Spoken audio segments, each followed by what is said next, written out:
making me more nervous? Guess what? Official. Okay. Ladies and gentlemen, look who's here with me. I have Emma. Where's Cricket? She's behind me. Okay.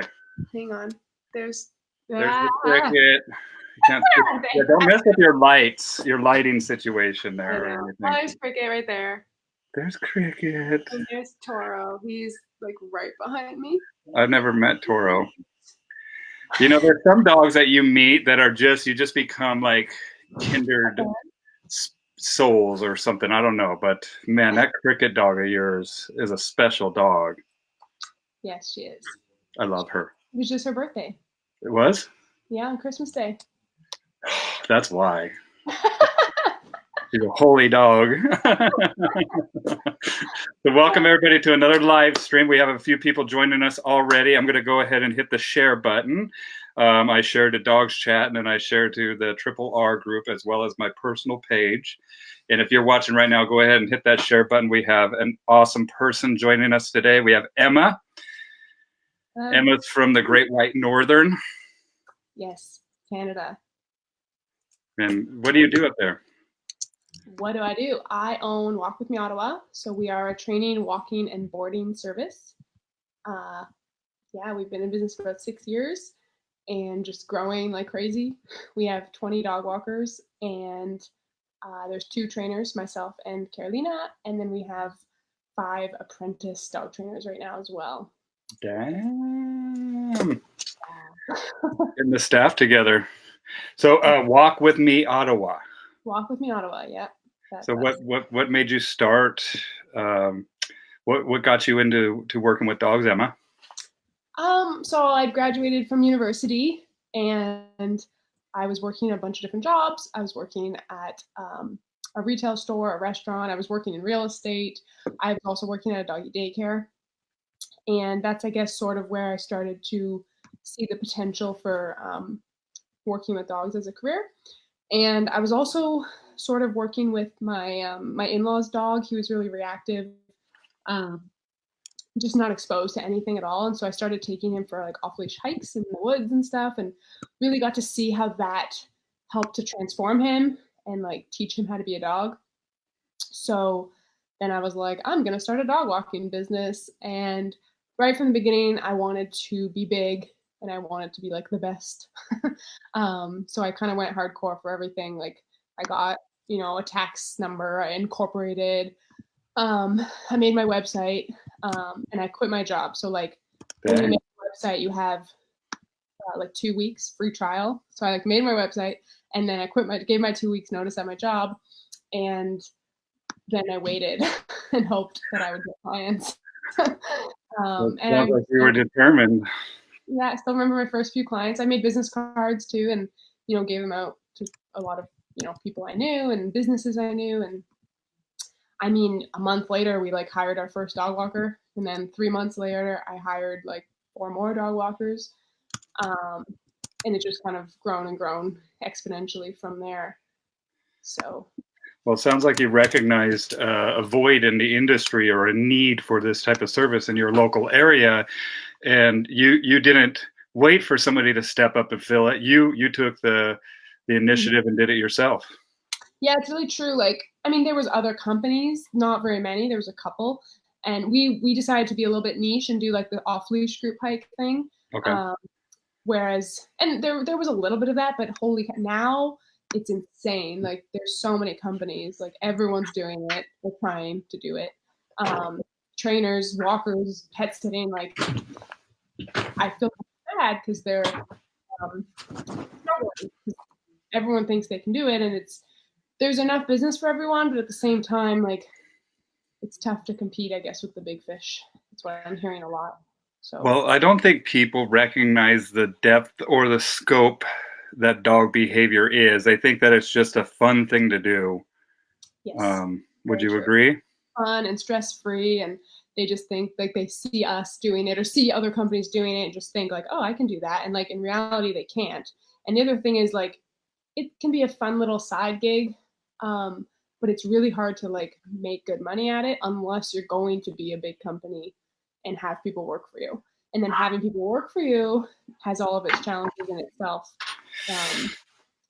which is really tricky. And not everyone's cut out for that. Like, definitely not. So, Yeah. What I mean, leveraging yourself, that's what you're talking about with the big business. There's ways that we can work one-on-one with people, but if you leverage yourself and build a model where you actually have not a distribution, but I'm trying to think of differential, like a differential that gives you more power, and like a hub spoke where you can send out people and kind of recreate mini yous, and so they represent that company as kind of like an ambassador, right? Yeah, exactly. And like specifically for walking and pet sitting, but I think training, it's a little bit more lucrative and you're able to make it a bit better on your own.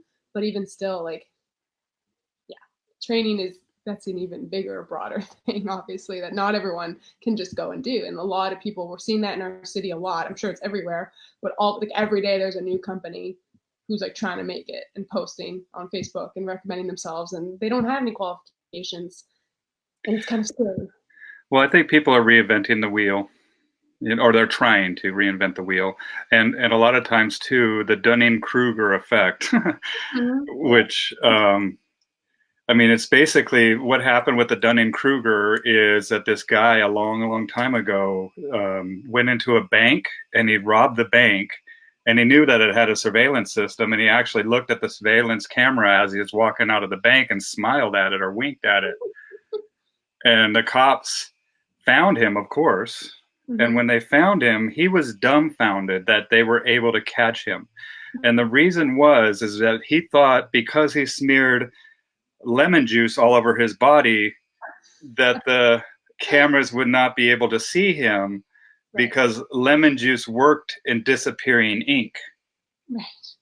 Right? And so Dunning-Kruger were these psychologists that were like, dude, what is going on in this guy's head?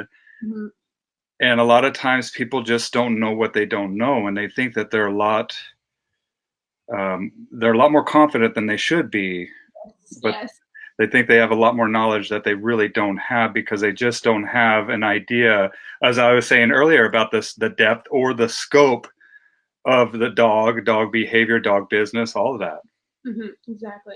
Yeah, it's so true. And if you ever, I don't know, sometimes I try to help these smaller companies. A lot of people reach out to me and ask me, like, I had it just the other day, someone messaged me on Christmas Day and was like, hey, like, any tips on growing? And I was like, well, that's really vague. Like, I mean, like, and she's in my city and I've known her, and I mean, I'm like, well, what do you like, do you want to grow? Do you just want more money? Like, are you struggling with something like specific? I mean, I just can't really answer that question, and she had mentioned that, like, it's really tough, the industry, because there's new people popping up every day, and even trying to like educate those people, they think that you're all high and mighty and you're trying to take down the little guy, and that's not really what it's about. It's about ensuring that everyone, is educated and, is bettering themselves, like, for the industry, at least in my opinion. Yeah, I mean, and even when they're coming to ask for you, you're refining the question. You're like, wait a second, I can't, this is too broad for me. This isn't, specific enough. I need to know exactly, what do you mean by this question of how do you grow? And I think that's it too, is just getting specific and chunking down, and knowing that businesses have a lot of moving parts. Oh, yes. Right? And sometimes we have to thin slice it to get a good idea. What did you study at university, by the way? What's that? Communications. Okay. Yeah. Which I think was pretty useless. Yeah. Well, you're doing it right now. I'm kidding. I mean, the thing about university or at least in some cases, I mean, we learned a lot about, like, the history of communication, like, telephones and stuff like that, and a little bit of marketing stuff, but a lot of it's like history based and just very not very applicable to the real world. Like, yeah. Well, especially when you have an intrinsic desire or an intuitive nudge to start your own thing, like that came from inside you as an individual. I mean, I find it very interesting that these days there are, like, entrepreneurship courses and, like, things like that, and I'm like, that's not a course, that's just something. I mean, it is esoteric. It is something, there are different types of people in this world. There are entrepreneurs and there are intrapreneurs, Mm-hmm, mm-hmm. right? The people, and sometimes I envy the entrepreneurs because I would love to go hit a clock and be like, okay, I'm done, phew, with everything, Right? Yeah, exactly. and just like clock out. And then, but there's some people that just are driven, Yeah, they see things differently, right? yeah, exactly. And it's not for everyone. And people think that like my life is so great, and like it is. I love my life, but it's definitely not for everyone.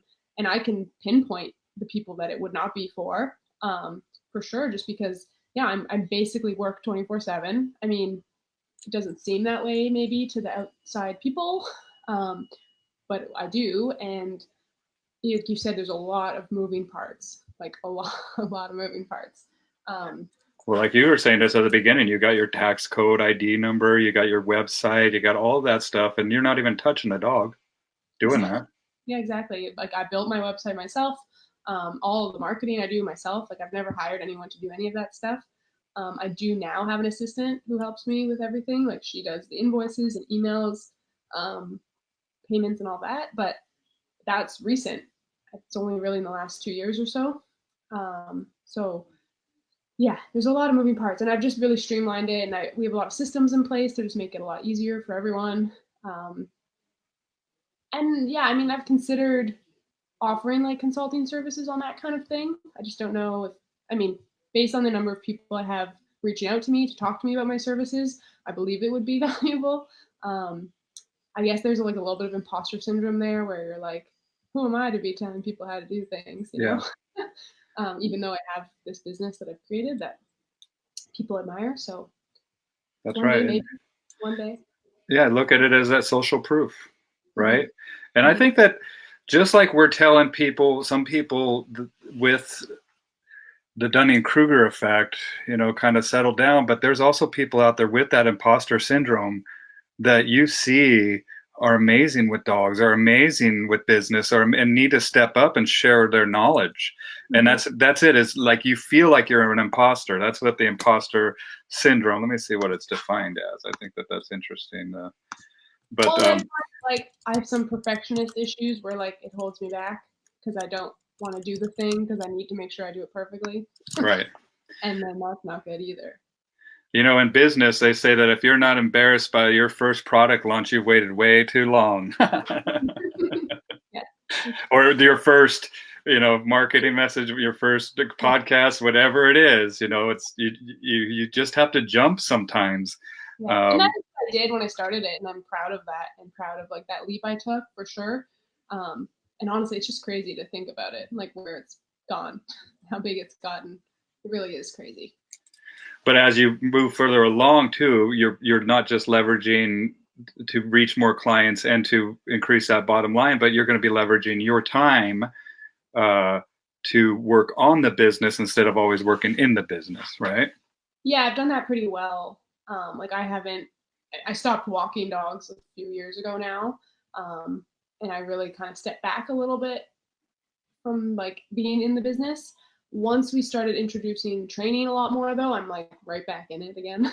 So because I'm doing all the training, or a lot of the training. So, but I'm still very much like a part or like away from the actual everyday running of the business, which is very important for me at least.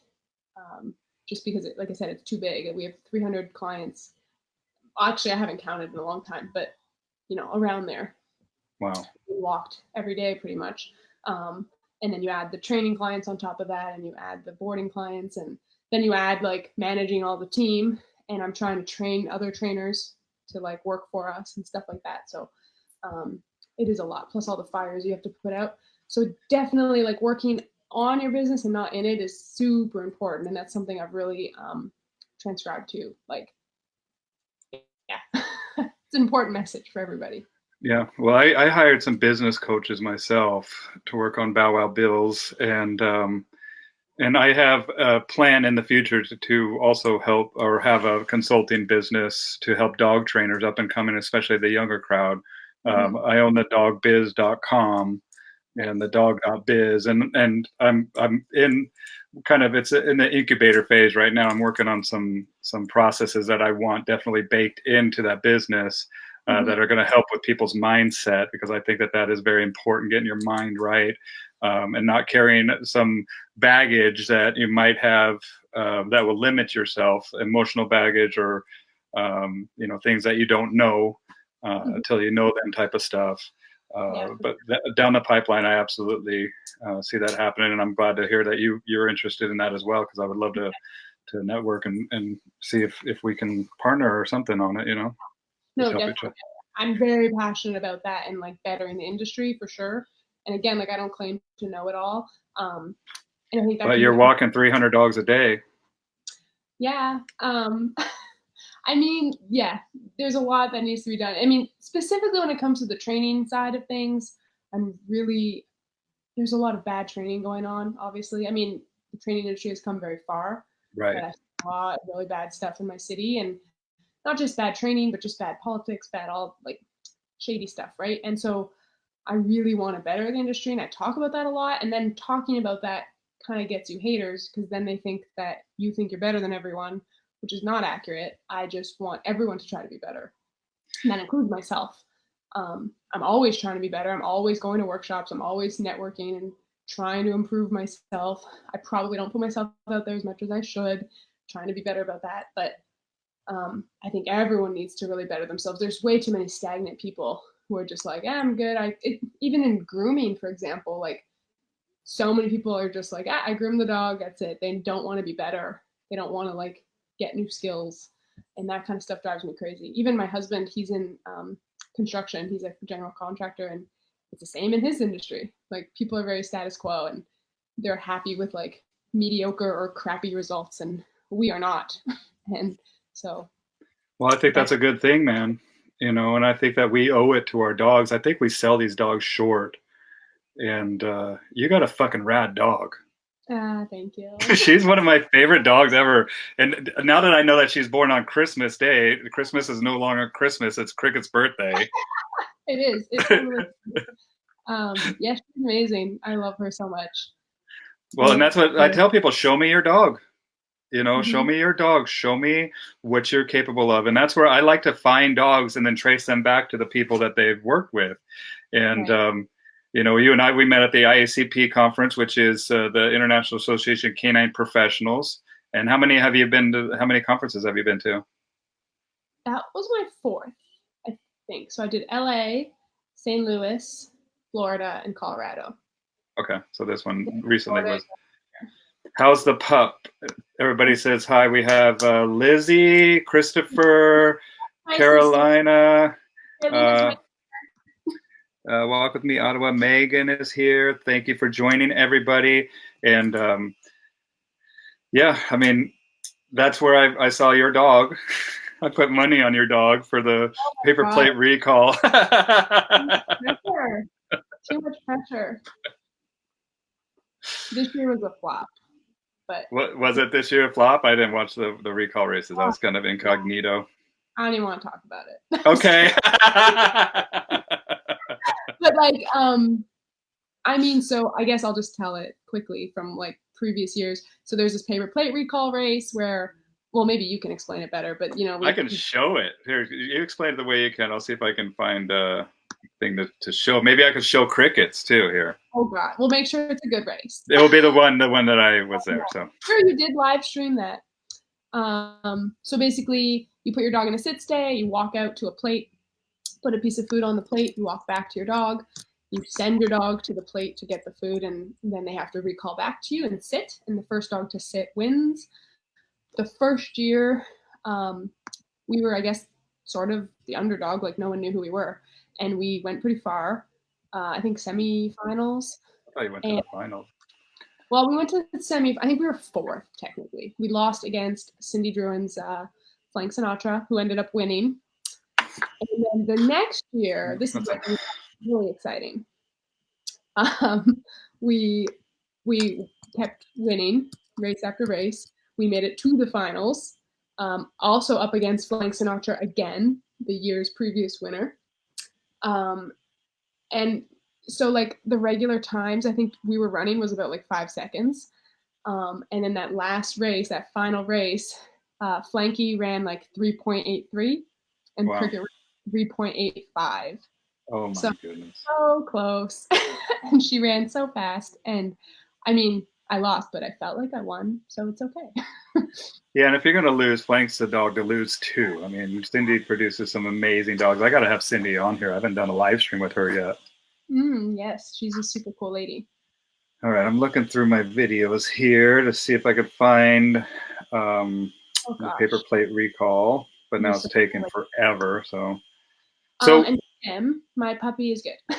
He's a do 5 who is your puppy? Toro. He's a giant schnauzer. He is almost 5 months, uh, and he's great. He's been a really great, easy puppy. He's teething right now, and he's kind of cranky about it. But uh, I'm raising him like differently than I raised Cricket. How so? With her, I mean, that was 5 years ago. I didn't totally know. Well, I definitely didn't know what I know now for sure. Didn't know Nepo, didn't know any of that stuff. And I felt like I put a lot of pressure and expectation on her when she was really young. Like by 3 months, she was kind of that dog who could like sit down, place, recall, loose leash walk, all that stuff, you know. And obviously that turned out okay because she's a pretty great dog. Um, but I suspect I probably killed some drive. Um, Hmm. it's hard for me to know. She's not toy motivated really at all. Like she's insanely food motivated, like crazy. And like I said, she's turned out really, really well, so I can't really complain. But I also made a lot of mistakes, and we built a lot of bad habits that have like hindered us now, just in terms of like competition, because I didn't get her for that purpose. Um, but now we're competing in things, and again, we have a lot of habits to break and stuff like that. So with Toro, I mean, like he's almost 5 months and he knows nothing, like nothing. He knows his name, and he basically knows that's it, really. Are you doing um, any operant stuff with them, or are you? yeah, like I mean, I just haven't. Yeah, I haven't started. I just started naming things. Okay. Um, barely. Like I'm talking a handful of times for sitting down. And I'm training him in French, so that's also new for me.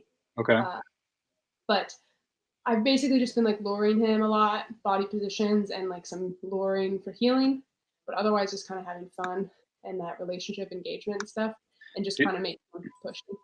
do you see a difference in his demeanor compared to Cricket, especially? Yes, there is for sure, but I suspect it's also a lot to do with breed. So, being a giant schnauzer, I find that they are generally a lot more kind of goofy and outgoing, and I find the standard schnauzers are a lot more serious and independent. Interesting. And he's a boy and she's a girl. So I also do see Right. differences that way for sure. Okay. Like I find girls a lot sassier and smarter, quicker to pick up on things. The breed is also very slowly maturing, the giant schnauzer. So there's so many differences, but like he's amazing. I love him. He's very sweet. I think he's gonna make a really cool dog. Like I'm really excited to have like a big dog. Like he's gonna be about 100 pounds. He's gonna be big. Wow. Yeah. I'm on a little dog kick. So let me show you. I couldn't find Cricket, but I wanted to just show this to get it so people can see what the paper plate recall races look like. So here's a couple people here that I have. Here, hold on, let me see if I can share this. Let me see, shared screen. So let me do it solo. So you guys should be able to hear Emma and I. And then this is, why does it say?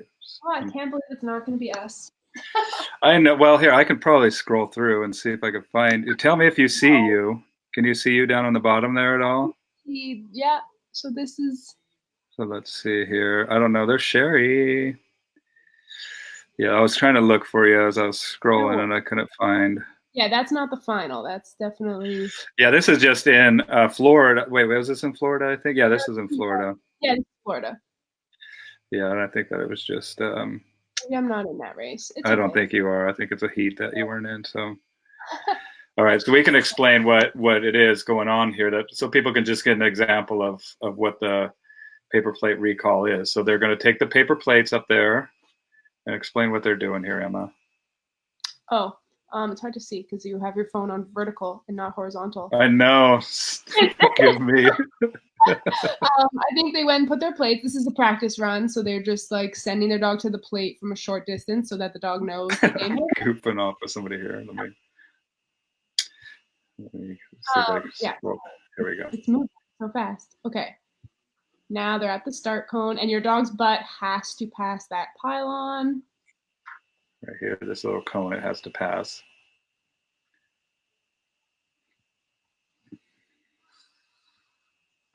I'm watching with bated breath. I know this is like our that dog's broken. Yeah. Oh well. So where we really did well was our consistency. We always ran a clean race, no matter what, and so we were able to beat even some faster dogs. What are they doing there? They're putting the food down on the plate, and they're walking back. And then when Jason Vasconi says go, they're going to send their dogs. Boom. It's really choppy, and the dogs are going to go. Sometimes that's back and sit, and then one of the dogs obviously left their their lane. And keep in mind, this is in front of a bunch of professionals, so this is a way to keep your very stressful. Yep, and your dog's gonna mess up, man. That's sometimes it just except for cricket. Except for cricket. I think the paper plate, like if anyone is listening and they're going to conference, I would definitely recommend signing up. It's a really great networking opportunity. Like being in the first year, like no one knew who we were. And we made a lot of friends that way. People would come up to us all the time and say, oh my God, your dog's so great. We love cricket. We're rooting for her. And then year 2, that was even stronger. And it's nice. It also kind of takes the pressure off you as a human if you're a little bit shy, right. Because people are approaching you to talk about your dog, which is nice. And people will say like bringing a dog or don't bring a dog to conference. I'm always like, I love bringing my dog. I drove 27 hours to Colorado so that I could bring her. Really? But yeah, I mean, the paper plate is just really fun. Definitely recommend it. I've never brought a dog to conference, so I need to bring one. Yeah. Bring my Ash dog. At conference, really. Were you? What's that? You were only there for like a day this year, weren't you? No, I was there the whole time, but my father passed away this year, and that's where he lived, is in Colorado Springs. Oh. And so I was with family, and I just kind of laid low. I wasn't really into it. I went out to dinner with Larry Crone and a few. I mean, I just met, and Bart, and I just would swing by every once in a while, and but my headspace wasn't there, and that's what I told everybody. I'll be there next year. I'll be selling some glass, and nice. So I'll be in Florida next year, and I'm looking forward to seeing everybody. And anybody who wants more information, check out what is it, canineprofessionals.com. Yeah. So let me put that up on the. Yeah, highly recommend. Even if you don't have. I got to do my plug. Patreon.com. Bow Wow Bill. Starting my own Patreon page. And guess what? I shot my first Patreon video of my unboxing of the slat mill. Oh. Now I just need to know or figure out how to upload it. So, nice. So patreon.com/Bow Wow Bill. And then I got some of these hats made. I got some sweatshirts that are embroidered like my training vest here. Nice. And I'll be giving those as gifts to my upper level Patreon subscribers. So keep in mind, or just keep that in mind, and I'll be announcing it as soon as I start uploading more content on that Patreon page. It's something that I have a good feeling about. And then let me do the Canine Professionals. Actually, I'll put that over here in the comment section. Professionals. So what do you think that people do wrong? Number one thing that people do wrong when starting a business, and especially in the dog industry, Emma? What do they do wrong when they're first starting? What's a mistake, a big mistake that people make?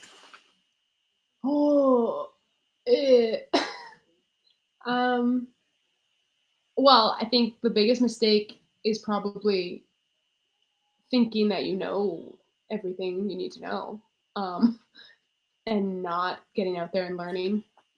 I think it's super important to network as well and not have enemies. Not burn bridges. Yeah, don't burn bridges. That's really, really shitty. And the industry is small, so small.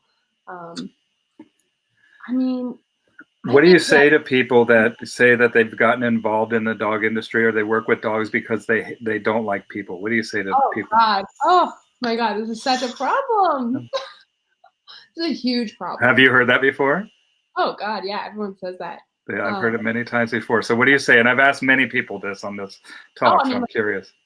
I do it because I want to help people. I'm pretty personable. Like we all rant about clients sometimes, people don't listen to us. And that's just because we're frustrated because we want to help them. But you can't help someone if they don't want to help themselves. But no, you have to love, like you have to at least like people Yeah. because that's who you're teaching. And that's a huge problem. Even in our town, I find there's a lot of trainers who maybe are very good with dogs, but they are not very good with people. And it's a huge problem. You have to be good with people. You have to be a very good teacher. And that's something I never thought that like I would be necessarily as a teacher, but like that's what I am and that's what I have to be. Mm-hmm. So I think it's very important to also focus on that skill and better yourself that way. Like there's dog training, there's marketing, but then there's also like people skills, understanding psychology, understanding how people learn, adapting to personalities. All of that stuff is very important. So don't get into dog training if you don't like people. Dog walking is a little bit more isolated. You still have to talk to people because they're your client, but you're much more isolated. So that's a little bit easier. Yeah, those people are, those people pay the bills. I've never had a dog write me a check, Mm-hmm. or hand me And over.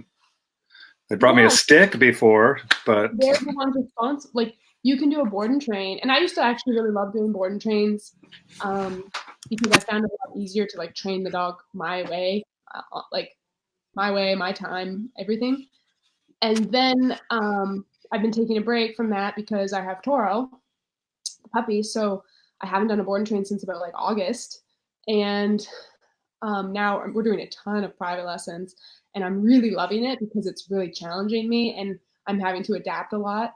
And I'm working with some dogs that I can't um, maybe put my hands on or, like handle them just because either they're a little bit too aggressive and I'm not really into dealing with aggressive dogs, but or like too nervous to work for me or whatever, right? In the beginning stages. So I'm having to coach people a lot more like at a distance and not put my hands on the dog. huh. I think that's very valuable. And it's really bettering me as a trainer because I can like grab a dog's leash and make them look great because I have the skill, but transferring that to the owner is challenging in some cases. And having the owner have to like work through it, that's really challenging for me, challenging for the owner, and it can be challenging for the dog, but I think you get a really good payoff. And sometimes it's all that you can do. There's a lot to be said about actually working with the dog a little bit ahead of time and then being able to teach the owner. I think Jay Jack was talking about this, how he likes to kind of teach the dog, he gives the dog about 10%, then he gives the owner 10%. So then, they're both working with something. They have a little bit of knowledge rather than, I'm not explaining this properly, but I give them kind of both a get it. little I bit, think. not just two people who don't know anything. So that's important too. But I've been doing a lot of box feeding stuff, Okay. and Did you go to Napopo?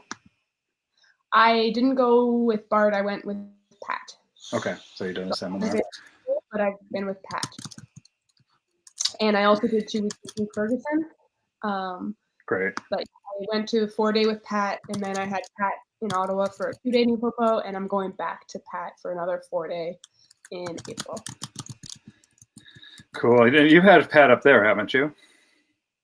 Yeah, he was here in August with Glenn. Okay. Yeah, the sweaty Aussies. Got to be careful. Oh, they're great. I love Napopo. I just went to the Napopo Silver Scovy going to gold here in April, and I can't wait. My mind's been blown and just kind of putting it together. I'm raising my puppy, the one I just got. I got a little skipper key, yes, 3 months old. Yeah, she's a hoot. like mini mouse. Yeah. Yeah, they're. I mean, they're awesome. I love her, and she's very good temperament. She's just a little too big for her britches, zipping around this house. How did you And end up with her? I know Kelly had like where I this just saw fast. Kelly. Kelly had one. Can you Why did scoot she have? over a little bit, or move the thing over your half a face, or Yeah. right there? Perfect. She liked the temperament. She saw it, and then I saw her video, and I'm just like, Kelly, what are you doing to me? So, like, where did they come from? Missouri, a breeder in Missouri. Oh, they came from the breeder. Yeah, same So breeder. she got one. Like, Yeah. I want one too. She Oh, did the groundwork for me, and then she knows good dogs, you know, and good. So I was like, okay, cool. What she's got, I want one too. And I called the breeder. They had one left. I was like, I'll take her. Oh, that's awesome. You Didn't know. you just have a mini cattle dog, or was that a while ago?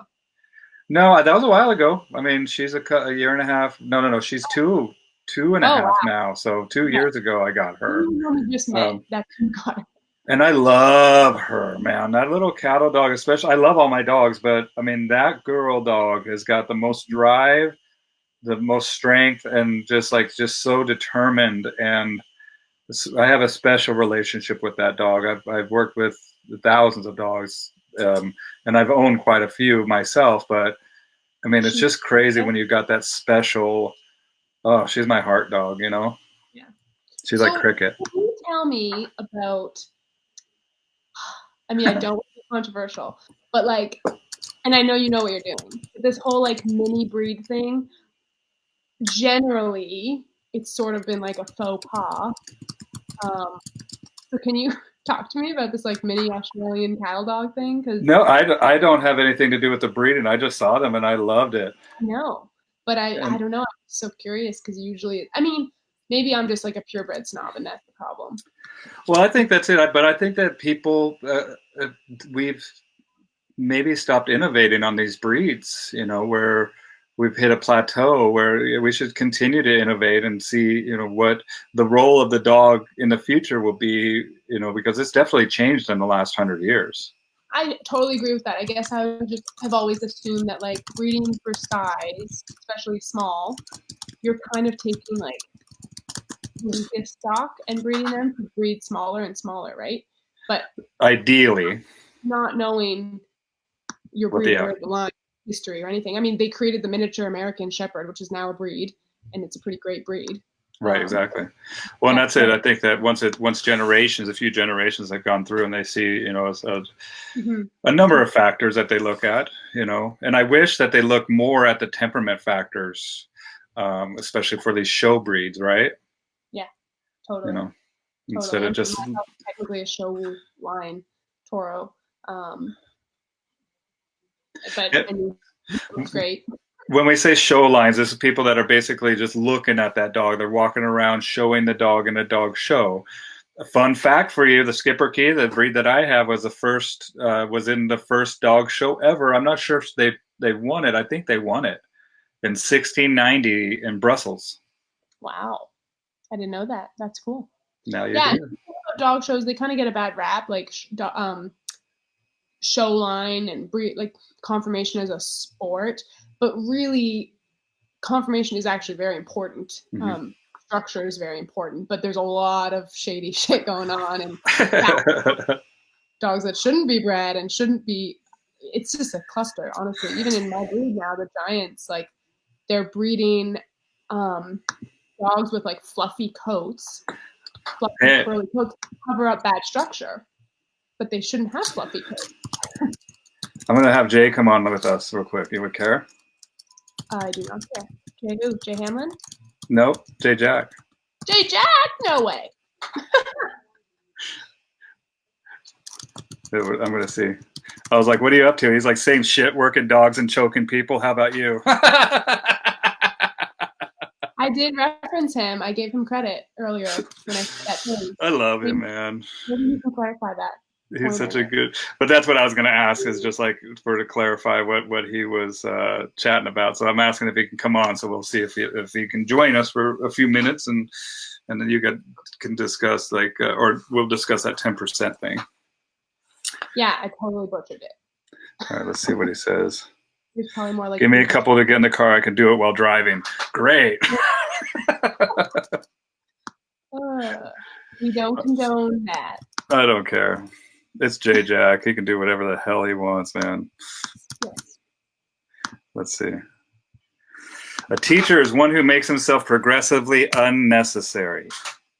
Ooh, I like that. Me too. It's one of my favorite quotes. When you said a teacher, like I'm we're gonna- not just a teacher is someone who makes himself progressively unnecessary.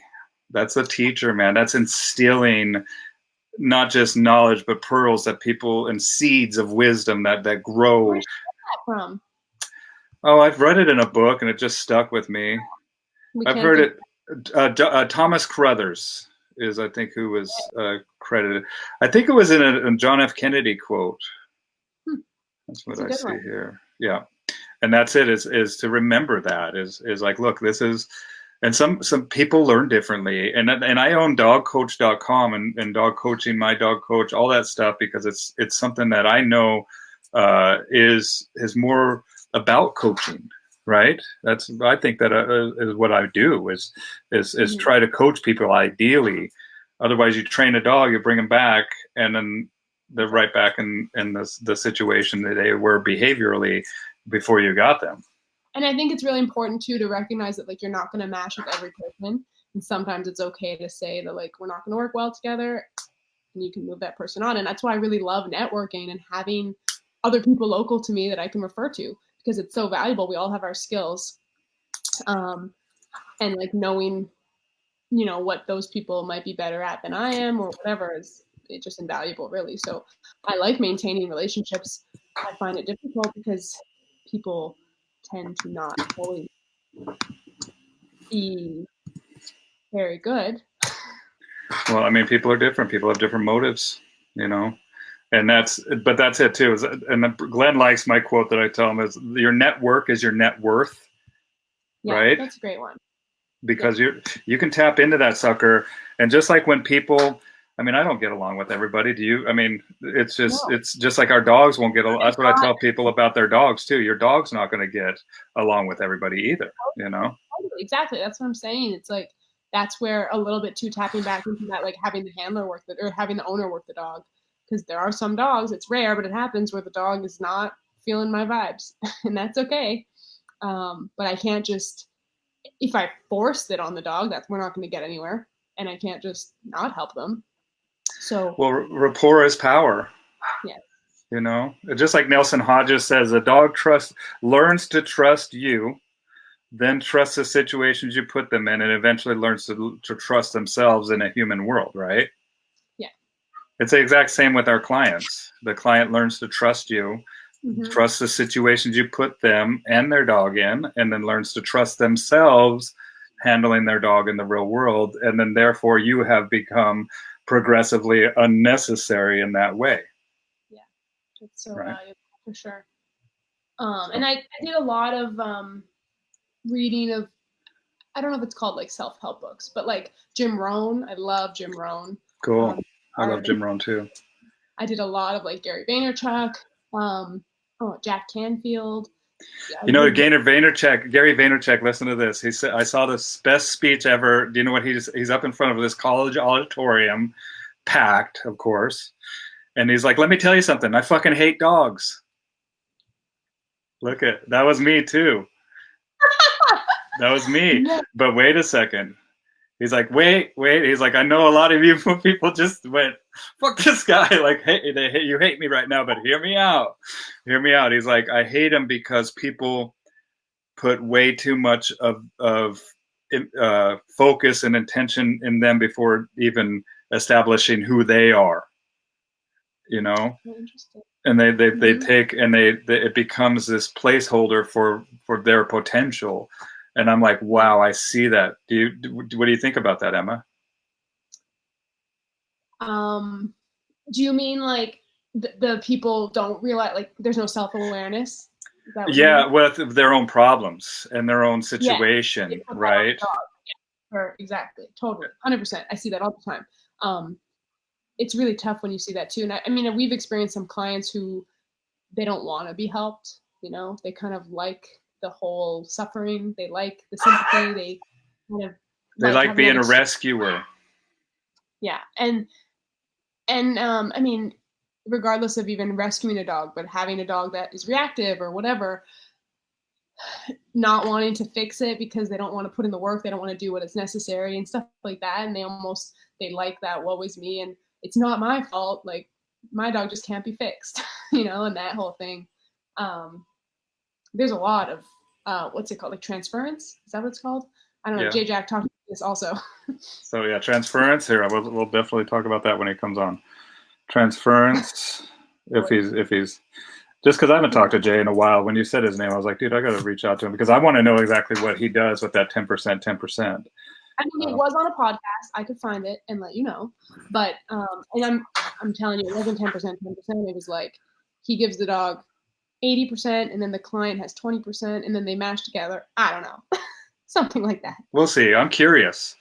And there's JRC stuff that he's doing. The gameness. What does that stand for? Gameness ready. Relationship control. Gameness relation. And you got your certification or something. What is it? Right? Or did you not? SR. Yeah, social responsibility. Oh, yes. 1. And you got it, right? We did. 3rd time's the charm. But both the first 2 times were definitely handler error. Definitely my fault. It's a really tricky test. I urge anyone listening to look into it. But it's very tricky, but at the same time, very practical and realistic. I love it. It really shows holes in your training because you need to have aspects of liberty, which is when your dog is basically at liberty. They're free to do what they choose and they have to make good choices. But also you need some verbal obedience, which has to be a little bit of drive. So dogs that are typically very good at liberty are not very good at the drive part. And the dogs that are not good at liberty are usually very good at the obedience part. So it really shows the holes in your training. And Cricket actually, even from the very beginning, Jay always said to me, oh yeah, I know she can do this. She's the perfect kind of SR dog because I know she's really great at liberty and she has that verbal obedience. But again, in the first 2 tests I ran, I made a lot of stupid mistakes. So my fault, not hers. But what did she pass? I mean, I was there when but I don't know. I can't remember what it was. I mean, stupid things. I think I turned my shoulder weird. Okay. Different things. I threw her by accident the wrong way. She did break her down actually, which was shocking. But again, I know I did something with my body that I normally do, which is the same thing that happened on our paper plate this year. I tried something different, and it screwed us right up. So, all right, got Jay joining us. I'm going to put him on. Great. I have no idea how to operate this shit, bro. Can you hear me? Yep, we hear you. You're live with this, homie. How are you? You need some lights. I don't see a fucking... Am I supposed to see a camera or what? But you're driving, so don't worry about it. Just listen to us. Okay, cool. It's just audio then. Excellent. Yeah, just audio. You don't see my dog in my lap. That's awesome. We don't. We see an outline of your face and your knuckles there. But that's God. So Emma, so we were chatting about coaching our clients, and she was saying that you do something. Emma, can you explain? You were talking about on a podcast about how you like to give the dog a percentage of the knowledge, and then you give the client a percentage so that when you put them together, they both have some knowledge. Do you know? Okay. Yeah. So let's see. Oh, no, I know what you're talking about. I use the analogy of teaching dance lessons, right? Teaching 2 people how to dance is fucking really difficult because neither one of them knows what their role in the thing is, right? So when I have a client that I need to teach them how to play with a dog, like Tug, for example, what I will very often do is I will play with their dog. Their dog doesn't know how to play the game, but I play well enough to help the dog learn how to play. And then I will give them one of my dogs that is skillful at playing the game. And so they can play a game with a dog and feel what it's supposed to feel like. Beautiful. So if they get used to playing with a dog that knows how to play, and their dog gets used to playing with somebody that knows how to play, when you put them back together, they have a better chance at playing that game well. You know what I mean? Like, if neither one of you guys can fucking waltz, teaching you both how to waltz together is fucking horrible. But if I And put you you talked with about that somebody, with like Say that again, Emma. you were talking about that with obedience as well. The verbal obedience and like what it should look like and what it should feel like with a dog who knows. That's like, what the purpose of people, the demo dog. people don't know. People don't know what it's like from their perspective. Everybody talks all this shit about dogs learning in pictures, right? Right. And so, like, oh, the dog's got to learn in this picture, and they have to be able to see it right and understand it. But nobody gives the same idea to the people. Like, when the people have never done obedience with a dog, they literally don't know what it looks like from a first-person perspective. They can see it from, like, a third-person perspective, watching it on fucking YouTube, but they don't know what it looks like from inside their own picture. And feels like, too.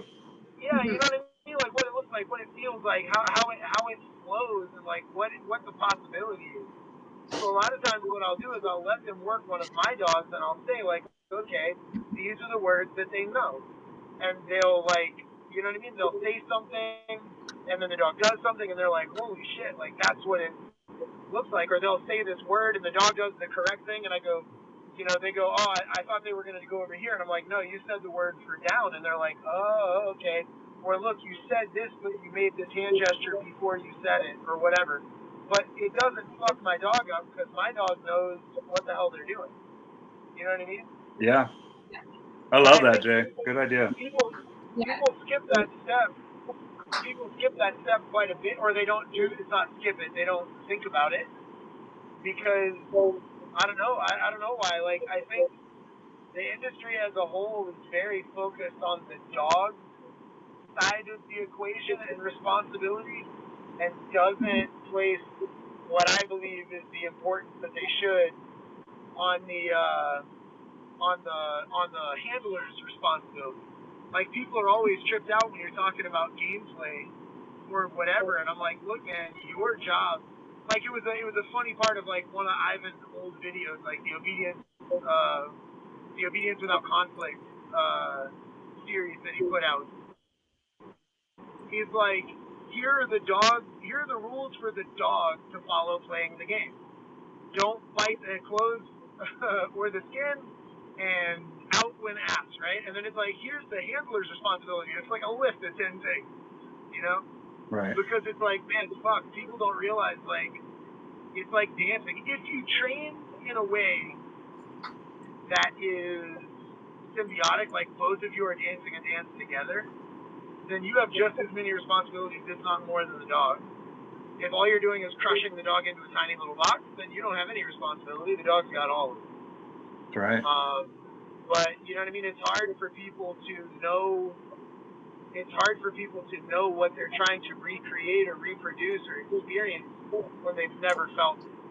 Like, if I can teach you how to waltz with somebody that waltzes well, and then do that same thing with somebody else that's terrible, I have a much better chance when I put the two of you together that you dance well again, instead of trying to make you learn on each other, you know? Yeah. Well, I like that dance analogy, man, because that's basically what it is when you are, coming together as a team. You know, it's a beginning, and then you progress together, and then working together, you succeed together. Like, it's not one and then the other. It's like a process that you work through together. Yeah, it should be. It should be.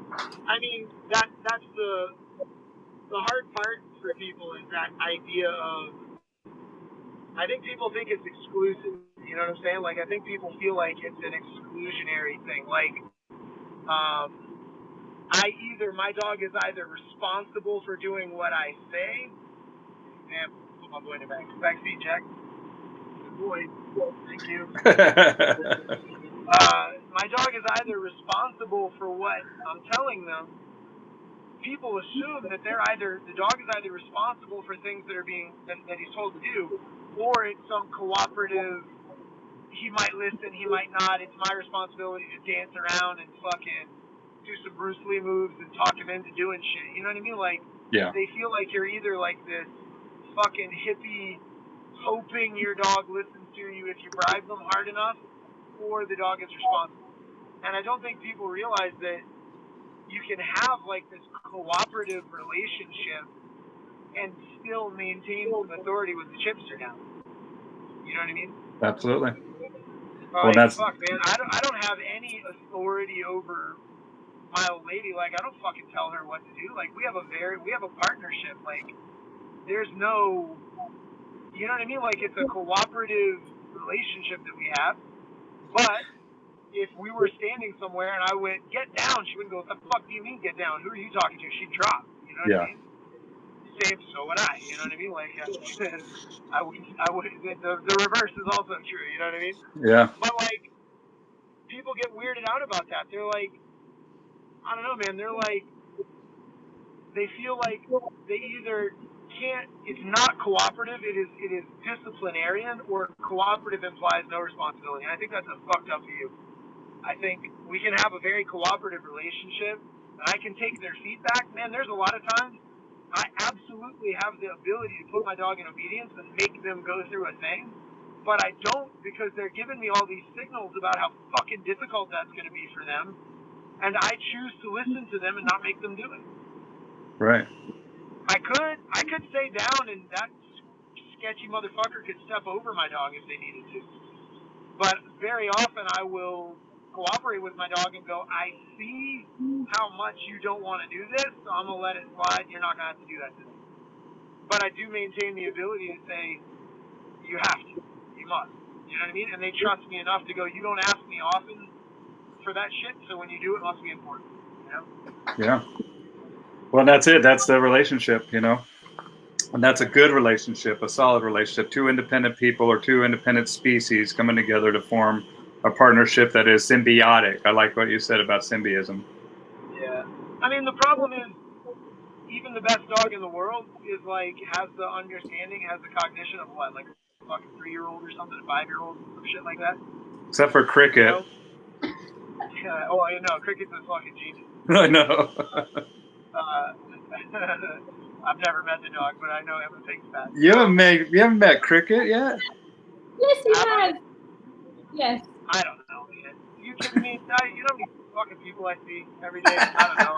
I get punched in the head for money, and I don't know. So yeah, like, I mean, I want to give my dog, like, if my kid, like, if I was raising a kid, I would want them to be as autonomous as they could be. I would want to pay attention to their preferences as much as I could. Like, if they really don't want to do football and they'd rather play the cello, I want to help them learn how to play the cello. Like, I'm gonna be as I'm gonna encourage them to follow their path as much as I possibly can within reason and safety, and I'm gonna take their feelings into account as much as I can within reason and safety. You know what I mean? I'm gonna encourage them to be autonomous, and I'm gonna encourage them to problem solve. And like, I don't want to have to tell them every fucking 2.5 seconds what to do. Yeah. But that said, my kid will be well behaved in a grocery store, and if I ask my kid to shut the fuck up and sit down, they will. You know what I mean? So it's like, I don't see it any different as rearing children to me. You know? Yeah. I mean, it's raising them. Now, Emma, anything else you wanted to say to Jay or?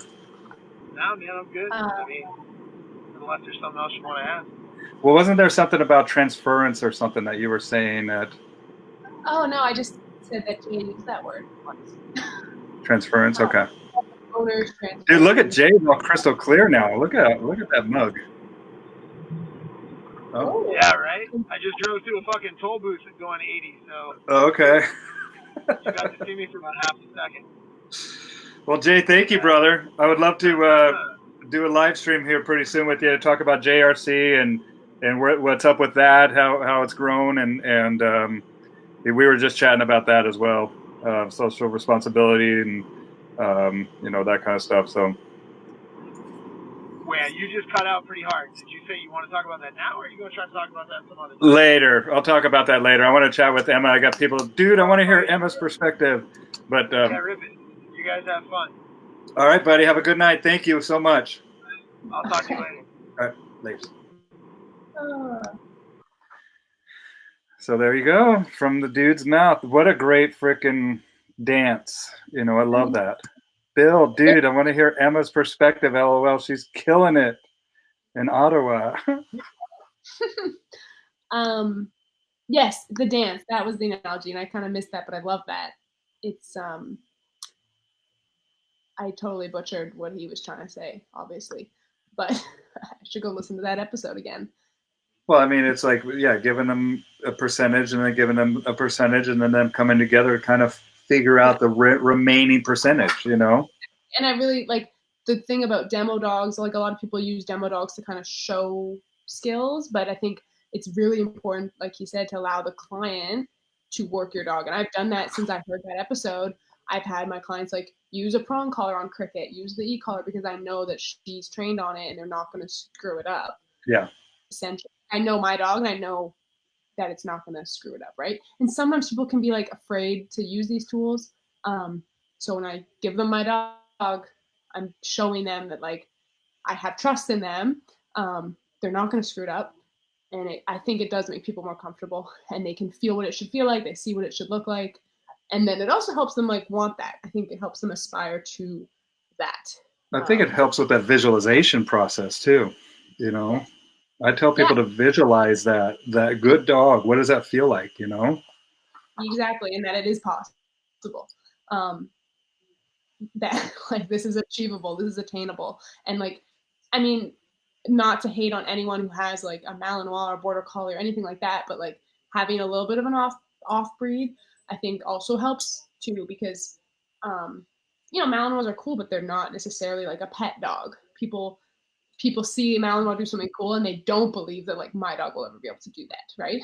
Right. So, like, I should be able to do things that are cool. That's what they do.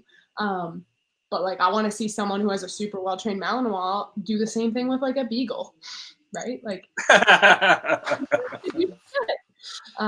love like beagles. I love Glenn them. at work with his little bug, the little Frenchie on the ball. Like, I love that. Arm stands up and like that should show you like what is achievable, and people need to like get off their asses and go train their dogs because the sky's the limit. Really, like we've become really complacent in what we teach. And we get bored and we get burnt out. But I think if you were doing that kind of stuff with your dog and really like pushing the limits on that kind of thing, you would have a lot more fire and passion.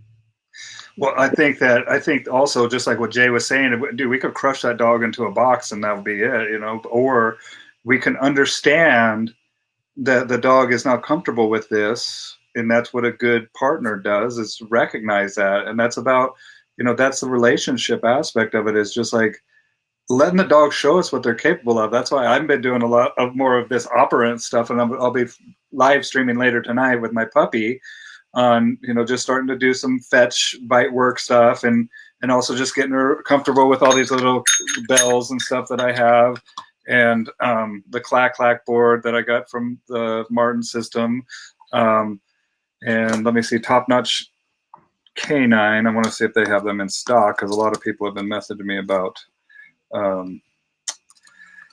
getting a clack board, but I don't really have expectations. I just want to see what the dog does. Right? I love shaping. I shaped a lot with Cricket, like so much. And I honestly think I shaped almost too much with her to an extent where she began to believe that like silence meant kept trying, right? And that's a trap you can fall into. With young puppies, it's not as much of a problem, but I shaped with her too much for too long.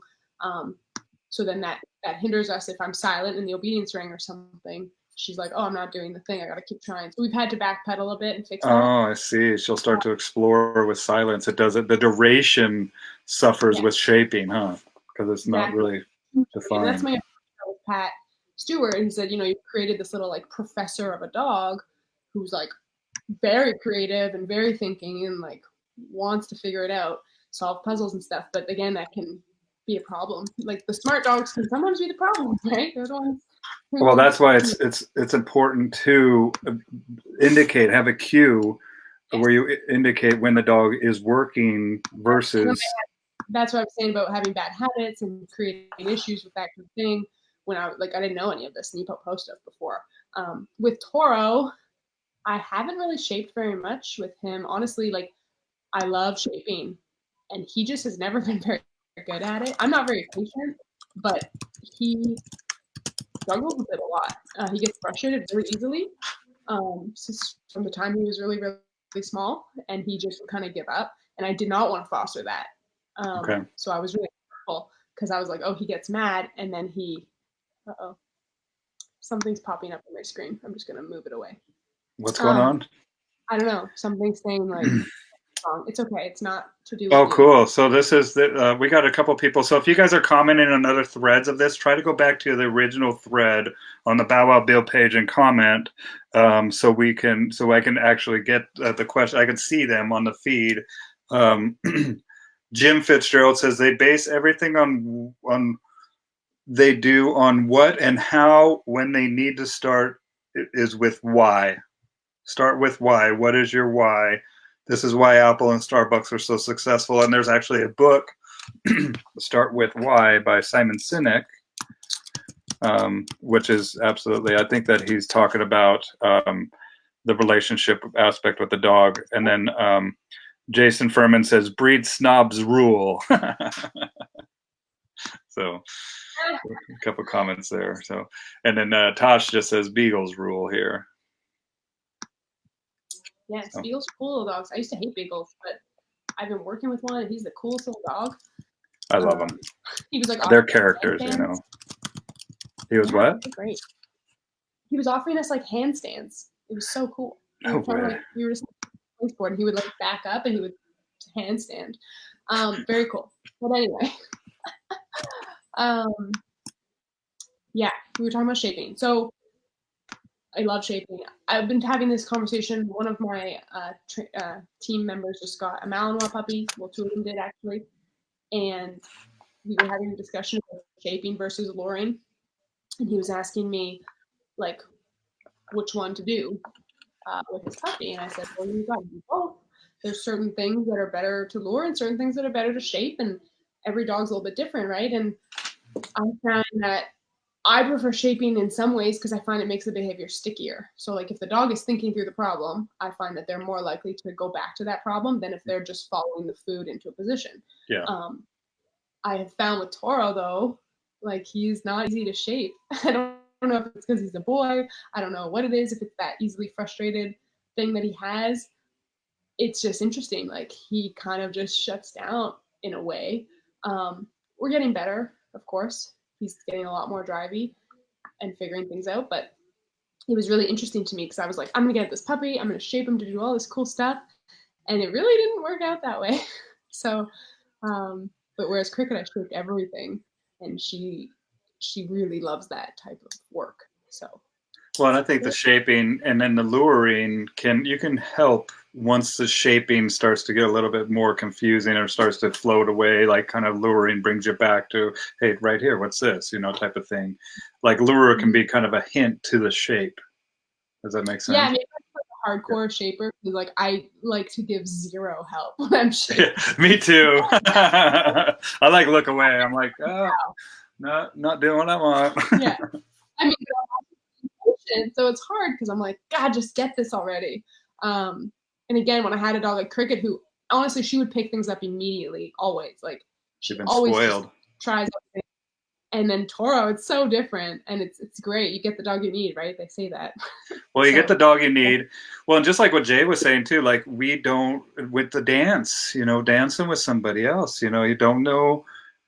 And you're going to step on toes and people are going to step on your toes. And then you're going to meet somebody that's like, wow, this is fun and effortless. And I could do this all day and all night long. Yeah. And so interesting.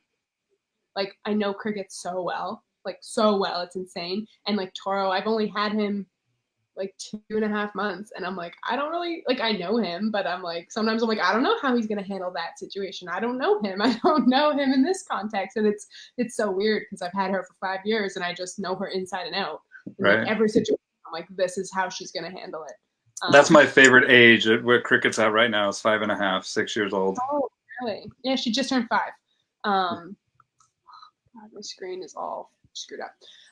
But I don't want her to get older. She's not allowed to get any older. Yeah, isn't that funny? Time flies, man. I mean, even with my little pups getting old now. And Yeah, I mean, I did Ash with a lot of Keeler stuff. It's a lot of just long Mhm. line and no treats or anything. And he when I try to shape him, he'll just lay down. Oh, really? Well, he'll kind Oh, of get it, but he'll and then all of a sudden he'll do it with gusto. Like I know he has it, but he right. doesn't. He's so used to defaulting to me Yes. Yeah. that he I think that he's uncomfortable with taking that Yeah. role because I've conditioned him that way. You find that like can sometimes be a little bit of a male dog thing. Yeah, Sometimes I'm not generalizing here, but they tend to be like, "Oh, just help me, show me," and we do that. And if you do that too much, like you just fall into this trap of always helping and always showing, and then they're never learning to yeah, figure it out on their own. So I have to be careful.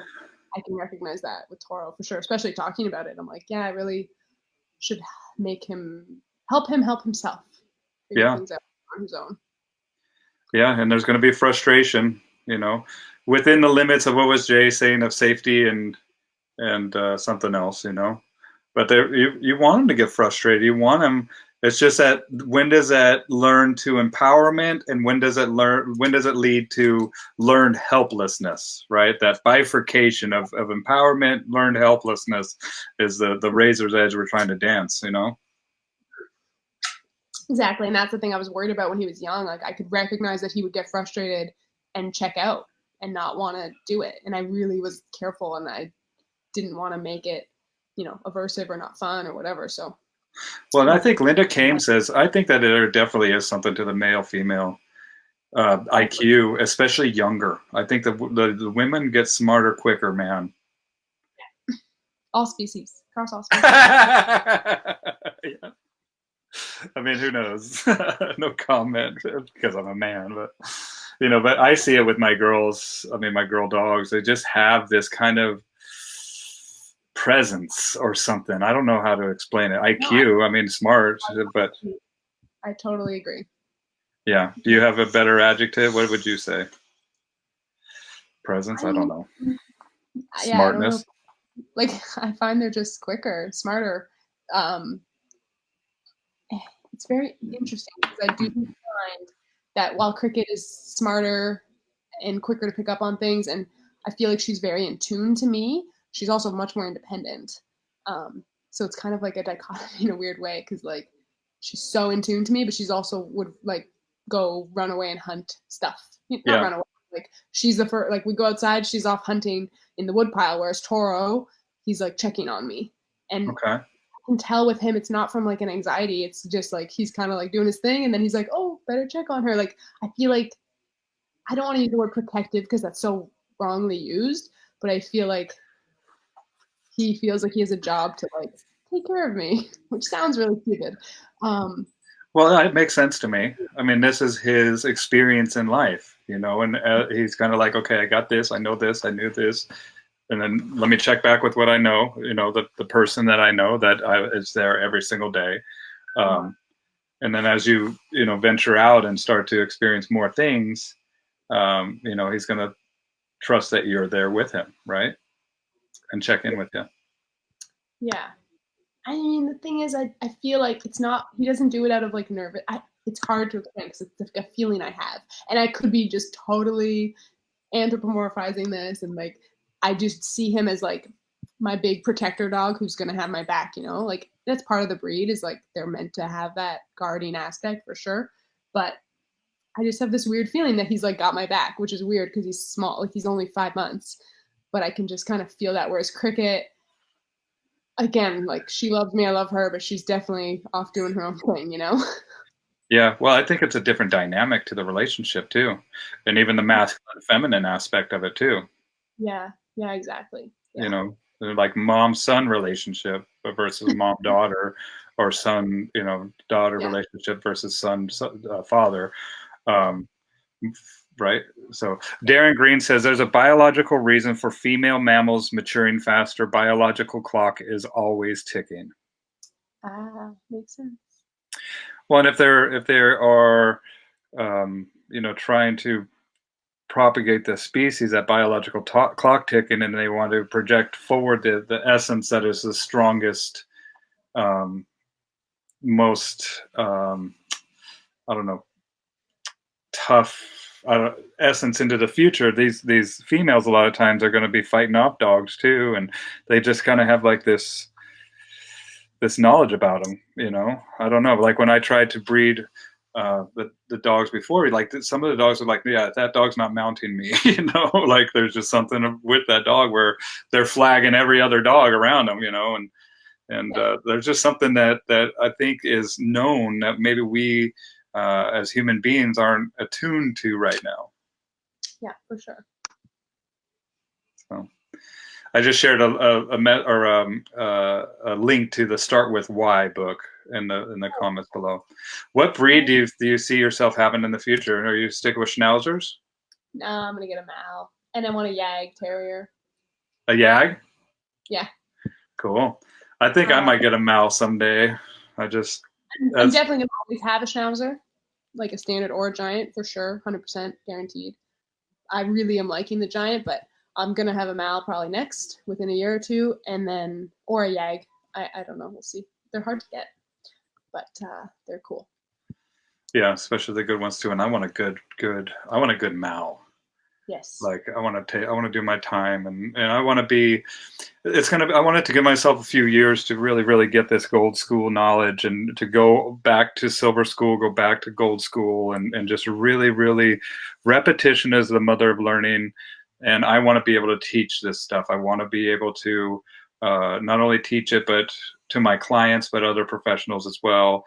You know, I see the benefit of the system, but I really have to apply it myself and to really see how I experience it to bring that to the fold as well. Yeah, totally.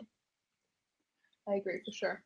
I'm sort of dipping my toes into bite sports now. I realize I have an off breed. I did not get him with the intention of doing bite sports, but I got him, and then I decided to try it out.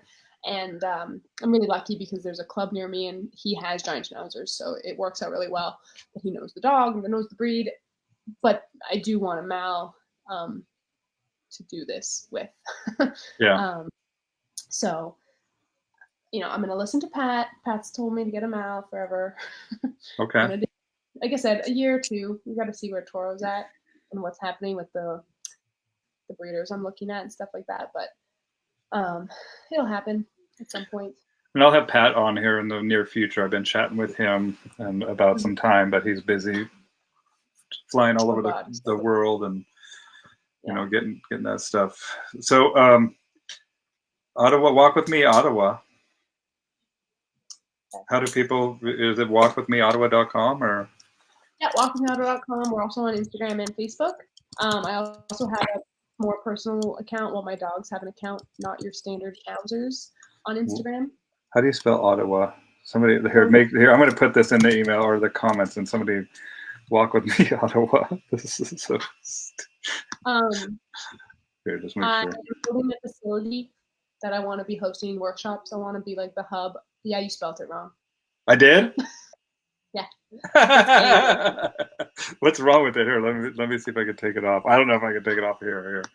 I'll come over here. I don't think I can write in there. You could go to the comments here. I'll show you, or just here. Oh wait. Yeah, I think I can. But yeah, we're building a facility because we want to host workshops. Good idea. Lots and lots of workshops. So that'll happen next. There we go. Sue posted it. Sue is one of my dog walkers. One of my amazing. Thank you, Sue. Here, I'm deleting my comment. So great. There we go. Walk with me, Ottawa. Oh, there it has a. So what did I? How did I spell it wrong? It's Ottawa. Oh, I put an O instead of an A. You need to buy that domain. Buy the misspelled. Yeah, buy the misspelled domain. That just showed you right there. I buy Bow Wow Bob. I bought it all because people would call me, "Hey, Bow Wow Bob." I'm like, okay, got to buy that domain, you know, and let people. So walk with me, Ottawa. Here it is, Ottawa with the A. Thank you, Sue. Oh, look at that on the screen. So fancy. Well, yeah, I mean, people can out. I'm really accessible if you want to. Don't call me, though. I don't answer my phone. I'm really accessible. Don't call me. But you message, all that. Instagram or Facebook. Video chat randomly in the middle of the night. You can, whatever. I mean, I can arrange a phone call if you want to have like a consult or whatever, but I mean, just message me on Instagram. That's usually the easiest way. What's the Insta? Walk with me, Ottawa. Walk with me, Ottawa. And I also have Not Your Standard Schnauzers. Hey, Sue. We put up a link in the comments for me. Yeah. Sue Westwell. So, yeah, it's got to be cool, man. And what a great job. Like, I walk dogs. So how do you incorporate the training with the walking? Do you do any pack influences or like that socialization aspect of your training? Yes and no. Like our walking has always been very training focused from day one before we were officially trainers. We enforce good manners. We work on recall. We don't allow humping, jumping, barking, and all that stuff. We work on thresholds. And then in terms of the training dogs, I do find that like the power of the pack or whatever, how cheesy that is, but it is true. Strength in numbers, man. Yeah, man. Like watching dogs off leash together in a pack is it's really, really incredible. You're awesome, Sue. Yes, thank you, Sue. It's really incredible to watch and to see how they interact together and how they handle conflict and how they they stick together and all that stuff. It's really powerful. Well, just the dynamic of dogs too, that are like, wow, they're playing together. I never would have thought those two would get along so well, Totally. And it's even cooler when you like really know the dogs well and you see how they react to other dogs and stuff like that. But we don't actually do formal socializations like Jason Vasconi does. I've been to his workshop. We will, once we have the facility going, we're going to fence in a smaller pen. Like we have 46 acres fenced right now. Okay. And like I said, we do off-leash group hikes. So every day we're doing like mini socialization. But in terms of like training dogs, we're not officially running any group sort of stuff yet. We're just doing privates and boarding trains. But our building will be done in the fall. And that's when we're going to be running a lot more like group class stuff and more specialty things for sure. Well, and you guys are up in the Great White Northern where you kind of need an indoor facility in the... Yeah, it's freezing. And can I just do like a quick little shameless plug? We have Jazz Whiting from Prime Canine in Australia coming. We're hosting her in February 1st and 2nd. If you have a link to the Facebook event page, I would love to share it in the comments down below so people that want to find out more information about C and Jazz, go ahead and... Sue.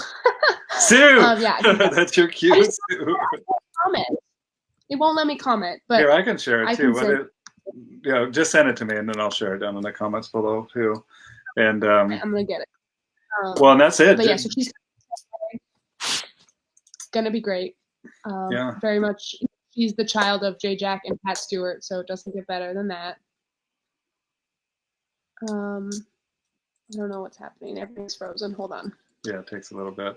Well, and that's it. Is that once you have a facility, man, it's going to be empowering, and not only that, but just such a great resource to your local people there. That they come, just keep coming back, and just like the dance with their dog, they're just going to get better to be better dancers, and their dog's going to be better at it too, and it's just enriching it. I want to better the industry. I want other people to have access to the information and the education. I just sent it to you on Messenger. I got it. It won't be like. I'll share it right now. Yeah, I really want Canine. So we're going to be talking about like play-based training. We're going to do a little bit of social responsibility testing, operant training. It's not an EPOPO workshop, but she is an EPOPO graduate. Right. And like I said, she's the child of J. Jack and Pat Stewart. So it really doesn't get better than that. Well, and anybody that wants to find out more about GRC, social responsibility tests, all that stuff, I did a really good interview with J. Jack. So check out the live stream that I did a while ago. I think it was last year, where we get into just the fundamentals and the reason why we teach this stuff, what exactly it all means. And then not only that, but we actually, I don't know if we watched you, but we watched somebody doing the social responsibility test at the IACP conference, and then Jay's just explaining exactly why they're doing what they're doing and the rules of the test and how to pass it. So and if you guys haven't seen that, check out the live stream I did with Jay, and I'm going to have Jay back on here. He's just a great resource to have. Can I also just quickly, I want to spread this message about workshops. Yeah, do your thing. This is a Pat Stewart thing, but we are also implementing it. So when you are going to a workshop, well, I and Pat and everyone now are believers in not charging more for a working spot.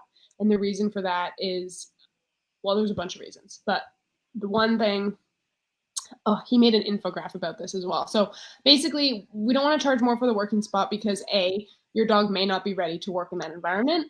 Right. And it's kind of not fair if you pay more and then your dog is not prepared. We don't want to be putting extra pressure on that dog to try to make it worth your while. I don't believe that you should be trying to like make great change in your dog in like a 2-day workshop either. I think you should be taking what you learn and then applying it later, you know, in a environment for your dog. Like a workshop is not the place to be trying new things with a dog. It depends on the dog. If you have like a nice stable dog who can handle that kind of thing, then great. And like Cricket is one of those dogs, so I'm really happy about that. And she can demo things, right? And that's the purpose of a working spot, is to be able to demo the exercises. And having a dog that's, you know, available to do that is really important, and that can really make or break your workshop, is having inappropriate dogs as working spots. So I think hand selecting the working spots is very important as well. So you choose who the working spots are going to go to, and they're not paying more for that, because you want to select the dogs that are going to be best fitted for that. And even, you know, people in the audience might, or audit spot people might have a dog with them that's going to suit that exercise better. So it shouldn't be like a pay more thing. And that's Pat's thing. Maybe he got it from Bart. I don't actually know, but I just really believe in it. And I think makes sense to me, man. I mean, it's anticipation that happens when you're throwing out that money and just being like, hey man, I love it. I want to see if I can find the infographic that they made. It's Pat posted it on his Operant Canine page, and then I posted it in the event group, the Jazz. Oh, you did in Jazz? Okay. It's in there. Cool. I'll find it here. I'll see it. But I think it's just so important that like people don't have that expectation for like themselves, but also for their dogs. It's not fair. Because it's not the environment necessarily for every dog to be learning in. And the dog's purpose there is really to be demoing something. And your dog might only be up for 2 seconds. Like at the Nipopo workshop we went to, there was a lot of dogs there who were not properly clicker loaded, so we couldn't progress. So like they would come out, we would clicker load them for a second, and they'd go back away, right? Yeah. So, and that can make or break your workshop. If you don't have any dogs prepared to do any of the exercises you're talking about, you can still learn, but it's harder. Like some people are visual learners and want to actually see the thing in action.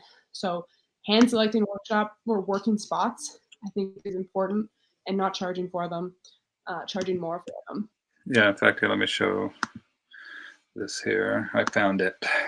Perfect. So here it is. It's great.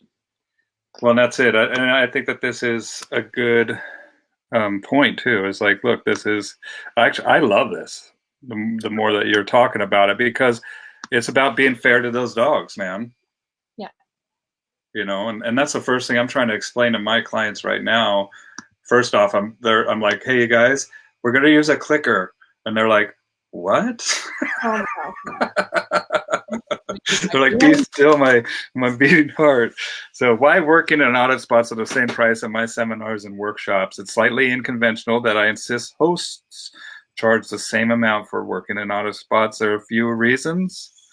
The dogs we use at the event are there to demonstrate the practical application of the system I'm teaching.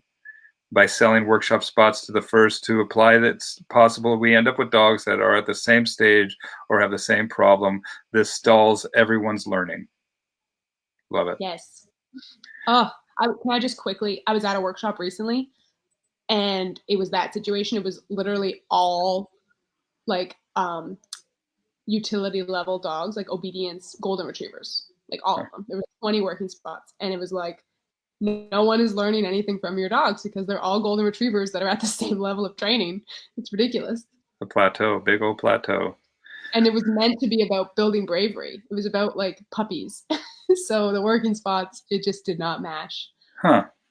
Yeah. Interesting. Sometimes the right thing to do with a dog is to train for 1 minute. There are many reasons why a good session may be over just as it starts.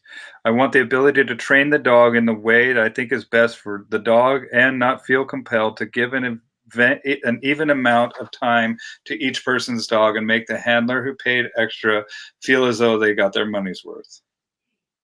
Exactly. That's the expectations, that go with that, charging that money, just like we say, charging that clicker. Money's charged for us. We want to get what we want out of that, to get that value out of it. Over the course of the training, I may find out someone who has an audit spot has with them could bring a dog that would benefit for everyone to see. I want the flexibility to adapt to what's available and maximize the learning impact of the event. Mm-hmm. Beautiful. Exactly. I just want to spread this message. Like, it's not my thing. It's Pat, and I'm going to bring it up when I speak with Pat, because the way that it's worded, I could tell that he's passionate about this. So it's up to the host to decide how many dogs. I usually recommend around 10. Attend the seminar and to pick which ones do. In this way, they can ensure a good mix of dog types and stages in training. Yeah, and I've been telling everyone this who's applying for the workshop or registering, and I say, like, working spots aren't guaranteed. I'm going to hand select them. Like, I need to know about your dog, and I need to know, like, their drive, how they're going to work in front of a crowd, like even different breed types, different ages, like all these things are important to recognize. And then people who maybe wouldn't be a great like working spot fit from the get-go, like I still recommend they bring their dog and have it there if that works for them, because that dog might turn out to be a good fit for a certain exercise. Or during the time that this dog has been there, they've gotten a good they've kind of came out of their shell a little bit. Exactly. Or capitalize on an opportunity and just be like, oh my gosh, let's take advantage of this right now, because that's the way that we work. That's the way that the dog lives their life, is opportunistic animals. And so shall we be, when working with this species, right? Yeah, exactly. It's very important. I love it. Yeah, me too. I think I'm gonna do the same. So Lizzie's like, Prime Canine Workshop in Ottawa. She just shared it too. Thank you very much, Lizzie. Cool, man. Well, what do you think? We've been going for an hour and a half. Do you have anything else you want to add? And I appreciate you. I'm so glad you asked me to come on. I'm very flattered. I don't know why I asked me to come on, but thank you. Yeah, you bet, because you're awesome. And I think that with the dog biz, I think I'm definitely going to be talking to you a little bit more about that, because I just like the way you think. I like the personality that you have. And I think that it can benefit a lot of businesses in the dog industry. So we'll be in touch on that topic. Definitely. So cool. Hey, thank you so much. Yeah, you betcha. Anything else you want to say, or? Gosh, I don't know. I could go on probably forever. No, I just want everyone to try to be better, do better, go to workshops, try to get a good foundation. Don't put too much pressure on your dog. Don't lie. Be transparent, be authentic, be genuine. Don't sell snake oil. Yeah, no blood money. That's what Bart calls it, blood money. Oh, yeah. Have integrity, yes. Walk with integrity, walk with excellence, but most importantly, walk with me, Ottawa. All right, well, say bye to everybody, and then I'll catch up with you. I'll message you as soon as we're done here. Bye. I don't know how to stop it, so. Oh, like this. Here's another one. Wait, there we go. Oh, Bart Bellin just commented. Hold on, Bart Bellin just commented. I don't know. Bart Bellin once said my dog was exactly what a dog should be. Just saying. Say that again? Okay, let's say, hi guys. 1, working sport creates 1 and 2 class like an airplane.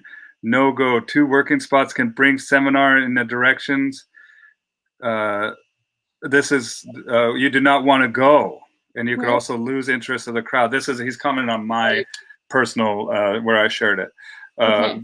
Very fast of 10 working spots, all have the same problem. Example, the dog has no ignition and due to no focus, before you know, the whole audience is falling asleep. Absolutely.